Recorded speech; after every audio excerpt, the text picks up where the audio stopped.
Izindimbane zabantu beziphume ngobuningi bazo ukuzothamela umgubho weminyaka eyikhulu neshumi nanye kwasungulwa iqembu le-ANC obuse nkundleni yezemidlalo iPetrus Molemela.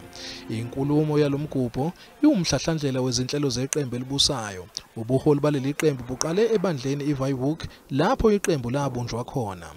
It is a national crisis that the unemployment rate among young people who are aged between 15 and 24 years is nearly 60%, and this has to be addressed with urgency that it requires. The government that we lead has prioritized the employment of young people. Kanti enye ingwadla ebhekene nezwe ucisha konga ugesi, kanti umengameli uthembisa ukuthi iANC izokwenza okusemandleni ukuqeda lokho, kuhlanganisa ukwenza ngamabomu okwebiwa kwentambo zikagesi kanye nenkohlakalo eyenzeke ezikhungweni ze-Eskom. We do not pursue the path of renewal for its own sake, but we do so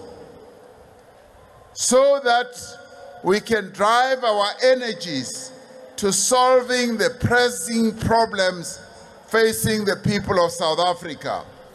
Umengameli uphinde wazibophezela ekutheni uzolwa nenkohlakalo kanye nokuqeda ukucwasa ngobuhlanga, nakuba udaba lamandla ndawonye lungaxazululekile kodwa luphindwe laqhama. Njengoba leli qembu libhekene nokwehla kwesibalo sabantu abalivotelayo, kuphinde kwanxuswa abantu ukuba bavote ngobuningi. Voter participation has been going down over the years. We now need to upgrade it.